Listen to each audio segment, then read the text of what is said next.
meel waxay geeyaan xayawaan eeye iyo joogaan bay ku xareeyaan kaween eeygu dilay bay dhaxay dhan wuu oynay oo aabay hooyadii ku oynay eeygiina wuu dilay farasna wuu joogaa meesha kii yara wuxuu qaaday asmu qaaday marka ma garanayaan marka asmadii inuu hore u qabay in kale mayna weydiin markii hooyada ay weydiisatay ilmaha cunugay wuu jiran yahay waxaa la yidhi inta diin sook vermis sook oo inta miin sook annaga haddaanan lahayn cunugeena xaq u leh inaan weydiino caafimaadkiisa oo ay leeyihin shaqo kuma lihid yaa shaqo kule markaa taa markay dhacday dalmar waxaa yaab leh oo aada u sii yaab badan waxaan tagnay farmaalka nasreeten maxkamadda sare maxkamadda dhexe iyo Uppsala markaan meesha tagnay looyaradeeni 3 looyar baa meesha joogtay looyaradeeni iyo mid caruurta u hadasha iyo mid kamuunka difaacisa markaan meesha soo fariisanay wuxuu yiri ninkii maxkamadda fadhiyay qaadigii maxkamadda fadhiyay ayaa wuxuu yiri hadal buu iyada ku yiri gabadhii markay hadashay wuxuu ku yeelay waxaad saan waraaqdii u baaray wuxuu yiri waxaad ii soo overshoot tool siidur maxaa dhacay buu ku yiri waxay ku celisay waxay tahay waran bevis markaasuu dusku loo soo teerat meera inaad wax badan ka gurtay ay ahayd marka taas markiiba waxa ugu soo dhacay inaan meesha aan xaq soo jirin because asaga xaq u malaha inuu weydiiyo waraaqahan badnaan yaraan waxay inuu waraaqaha aqriyo waxa ku jira sida ku amal fasho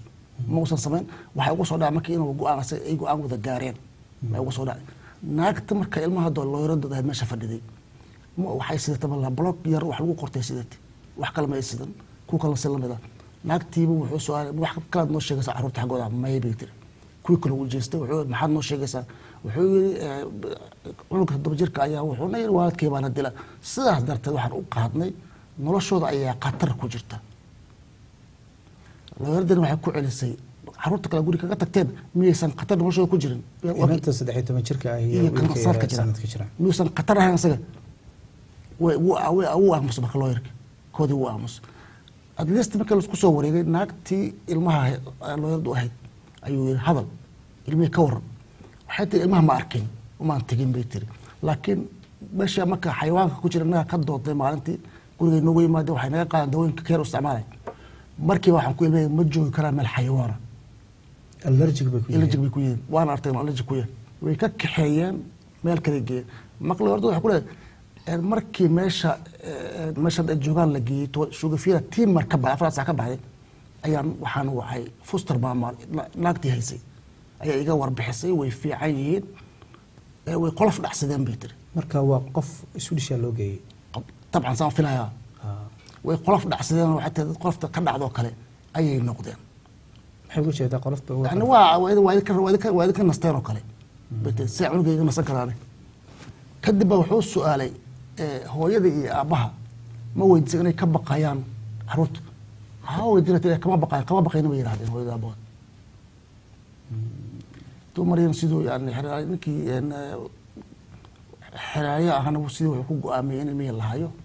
saas lagu hayo ilaa ay hadda wax gurunda oo lagu haysto ma jiraan waxa hadaba su'aashu koleyba barnaamijkan horta maanta TV ba fadhidaan dadweyne aad u tiro badan oo soo bandhigtaan arrinkan televisionka markaad imanayseen 2 arrimood bay isugu jirtay inaydun dadka Soomaalida ah ee wadamada Yurub inaad tustaan inaa wadankan iyo wadamadan aan cadaalad ka jirin ilmahooduna ay khatar ku jiraan ma oran karnaa arrinkaas ayaa ugu muhiimsanaa iyo idinkoo dadweynaha raba inaad kala qayb qaataan talaabada labaad ee aad qaadaysaan inaad soo bandhigtaan dalmar waxa way waa arrin muhiim ah taas waxay muhiim ku tahay 2 arrimoodba aniga waa shaqeystaa caruurteeda tan 13 jirka ah waligeed lacag dowladda leedahay ma cunin xafiis social xafiis kasta waxa la yaab lahaa waxay igu tiri idin ma garanayna anaga idinka waan isbaranaa waxaan ku maxaad ugu baranaysaa ma anu kuwiiba lacag ku weydiismaa doonaysa maxaad barashada baranaysaa marka taas waxay tusaale u tahay marka inay doonayaan marka inay markasta gacanta kugu jiraan adiga ay ka warhayaan sidii qof xabsi ku jiro kale tan labaad aniga ilmahayga ka adag ilmahayga sanadkii 2 jeer bay dibadda aadaan lacag ka badan 200 kun baa ku baxda oo isu ishkaraawna maxaad u malaysay qofka waaska afka saga dhicin waa leey maxaad u malaysay qofka maanta iska fadhiya ee Soomaaliga ama wadanka mar soo galaan shaqo haysan hadli karin dhibaatada ku imaan karaysa berito arrintan waa bilow wey waa arrin tijaabo lagu tijaabinaya dadka maaragtay caruurteeda sababta loo qaatayna waxay tahay dhaqankooda awgiis ayaa loo qaatay iyo iska hormaatada noocaasa marka waa qasab marka inaan intaan waxyaaba badan aysan dhicin inaan ka hortagno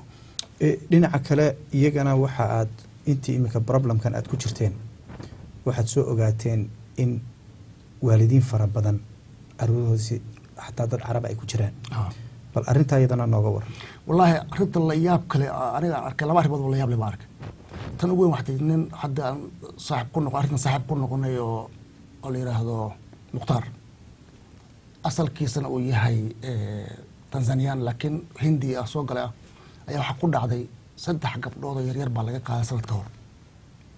mukhtaar sababta looga qaaday ma la garan karo aniga ma garan karin mukhtaar sababta looga qaaday markii laga qaaday waxaa ku jiray gabar 3 bilood jirta iyo gabar 3 sano iyo mid 4 sano ilmihiisa waxaa laga tuuriyay taboori sanadka caruurta suma arag mukhtaar anaga waxaan kaga fiicannahay laba caruur guriga noo joogta ayagu waaba waxay noqdeen laba hadis guurstoo kale maba laha wax kale ayuu u heliya mukhtaar marka maxaa ku dhacay mukhtaar waxaa le gabdhahaaga ayaad faraxumaysaa waxaa ku qoran meesha markaa iskuulka timaadid gabdhahaaga waad shumaysaa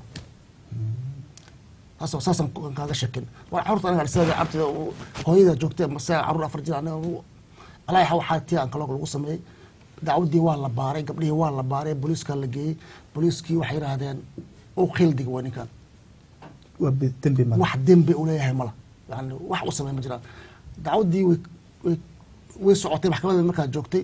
maxkamaddii waxay soo xukuntay sida booliisku kale aanay oo khildig wax dambi u leeyahay mala tiibay ka dacwoodeen waxay u direen maxay dhahaan hearings written waxay soo go'aamiyeen in ilmaha laga hayo ayadoo ninkan uu khildig u yahay taa marka waxay ku tusaysaa xaqdarada halkan jirta annaga runtii dalmar intaan waddankan joogo waxaan islahaa dacdadan ka hor sharciga waad u simantihiin baa jira laakiin ma jiro wax sharci leeyahay absolutely ma jiro dadkayna daawanayaan waxaad leedahay caruurtiinu khatar bay ku sugan tahay khatar iyo weyn bay ku sugan tahay wax xaquuq aad leedahay ama ku difaac isku haleynaysa ma jiraan waa inaad isdifaacda because markii ciyaalka laga qaaday waa 13 casho maantay caruurteeda maaqan waxay ku sugan yihiin warbixin lagama soo badan laga xirtay ayadoo wax aan lagu haysan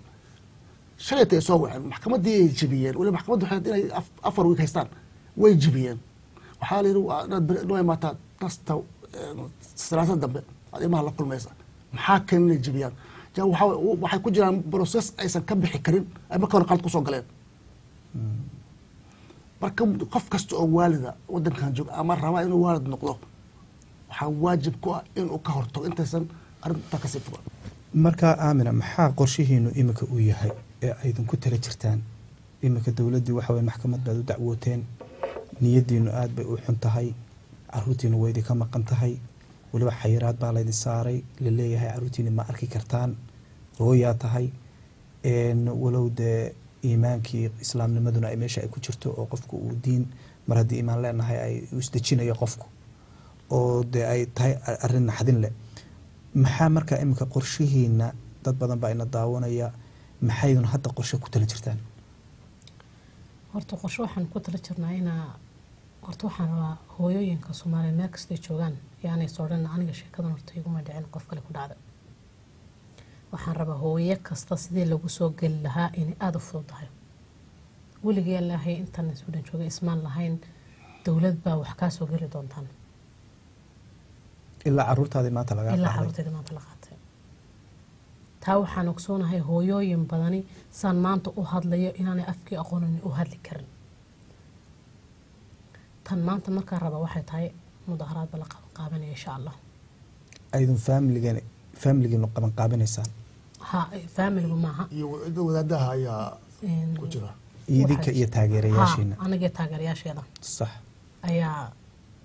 mudaharaad hadii ay yiraahdo wiilka dambe sida u badantay khamiista dambe mudaharaad dhacaya waxaan rabaa wax aliyaala wixii dhig ku jiro waliba Soomaalida ay tahay oo difaacaya caruurtooda inay gala soo qayb galaan inay yiraahdaan ereyadooda inay ka soo horjeedaan dadkan inay tusaan ka soo horjeedaan waxaan sameeyay inay xun tahay inaan nacamtaan garab qabsano inay Soomaaliya isu taagnaato in la ogaado nacamtii Soomaalidu inay saawin karto haddii maanta aanay bari ugu dhacdo walaashay kale ku dhacaysa bari tole idinkoo dhisan oo shaqaysta oo wadanka dadka lagu tilmaami kara Soomaalida dhex galay afkiisii bartay maanta ay cadaalad darradaas idinku dhacday waxaad leedihiin tani waxa weeyaan waa bilowgii baad leedihiin waa bilow waxay bilow ahaan weydo hooyo masaakiina ka warna caruur wadanka la soo gasho aan afkii aqoon waxba aqoon bari lagu dhaal maha wasaas kugu yiri inta waa laga qaadanaya dalmar arintan anigu ilama aha bilow inay tahay laakiin waxay ku xiran tahay qofkii ku dhacday aniga maanta way ugu dhacday yani ma ahinin aan afka aqoon ma ahinin aan sharci aqoon awgeed ay soo shacab bixaysan laakiin waxaa jira soo ogaaday statistikada ay sameeyeen ee qolooyinka maartay caruurta ilaa iyo 400,000 oo caruura oo muda muslim ah in la qaatay 2010 in la qaatay oo hadba siyaabo kala duwan lagu qaatay sharci darantaba marka arrintaas ma aha arrin cusub laakiin sida ayagu isticmaalayaan waxay tahay inay xaafadda mid ka qaadaan xaafadda kale mid kale ka soo qaadaan yani maanta waxay xaafadiinaba ku dhacday hadhow focuska waa laga jeedinayaa koonfurta wadanka ay haddana ka dhacaysa si aynan annaga isu helin oo dhibaatadii aan wadajir uga noqon oo ay qofba kaliya u ahaato bay ugu talagaleen dukumenti caddaynayaan hayaa markii kamuunkad ilmaha iga qaatay gabar isuulisho Helena maxay magaceed Helena Hoekstrom caruurta u dooda waraaqaha qortay baan hayaa oo ay leedahay markaan soo baaray asaabaha islaamka kale looga qaato waxaa isugu timaatay gabadha xijaabani caruur isuulisho ma korin karto qof kasta ayaa gali kara website-ka Google Divorce Science-ka bombal iyo article-ka wad arkaysaa qofka xijaaban inuusan cunug isuulisho korinayn mana ilmaha annaga aan leenahay ay xisaabsanayaan in maaragtay ay dhaqanka iyo diinta ka bedelaan xisaabna maanta waxa ku soo shaabay aniga maxkamadan tagay leeyma turjumay aniga ay waa soo fadhin laakiin ma yaawinayso because sharci xaq ma jiro meesha ima caawinayso waxaan wata document iskuulka document xanaanada cunug document inaan ilmaha wali aysan dhibaato sheegan cadeynaysa soo qoran agaha soo qoran mid kalan ka wati inaan ilmaha wali dhibaato sheegan inay ku nolol raaxa leh intee waxaan intaas u fiirsan malaha waxaan qisada ugu daran waxay tahay ugu yaabka badan aan la yaabay hadatan markay ka soo kaxeen 7 jirka iskuulkiisa oo ay soo aadeen kanyar iskuulkiisa kanyar baa iska hormariyeen waxay yiraahdeen walaalka u sheeg waxaan u taaganahay ayagoo la hadlin macallimiintii meesha kii yaraba wuxuu isku dayay inuu u sheego waxa ka soo dhaadhiciyeen kanyar waa taqaan laba arrin isla eg walaalaas iska kala dambeys haabu ku yiri markii caruurta kaxaysanayay gabadhu waxay weydiisay ilmaha haysa maxaad idinku haydeen waraaqay la soo bixin ay leeyahay anaga socialka nahay xagee u socotaa marka waalidkii dibadda lagu sugay Allah hadleena uma sheegin ilmaha qaadanayaan taas ayaa waxay noqotay wax aad la taanaayay markaan u tagnay gabadhu waxay tiri jimca la qaatay jimcu sabti ahad isniin uma tagnay test doctor talaadii baa u tagay waxay caruurtii away caruurtii waa la qaatay xayta waa la qaatay waa la qaataa kuuri waa ardu waa socialka qaatay way yaabtay maalintii bay qaatanaa oo imay sheegin bal arrinta noocaas ka war qofkii ilmaha mas-uulka ah wuxuu ku leeyahay ilmihii lama dilin ayagiiba waxay wataan waa la dilay waa caruurta ka warhayn inanta 13 jirka maxay u aragtay hadda caruurtoodii walaalahooda ka maqan iskuul ma aado shalayto iskuul bay tagtay ayagaa soo celiyay jeeda way oynaysay maanta sidoo kale wayna soo waceen anaa iskuulka ka soo qaaday oo way oynaysay annaga ruuxayna ma shaqayn ilaa maalintii jiraan ku qorannahay marka waa arrimo aad isugu cakiran way runtii aad bay isugu cakiran tahay markaad eegto marka laga reebo maxkamadan aad la xidhiidheen waxaa jirta warbaahinta Sweden inay idin la xidhiidheen iyadu maxay idinku jawaabeen wallaahi waa la yaabay tilo ugu dambeyn hataa afkayga ula tagay xafiiska ku garaac warbaahin kasta ee Sweden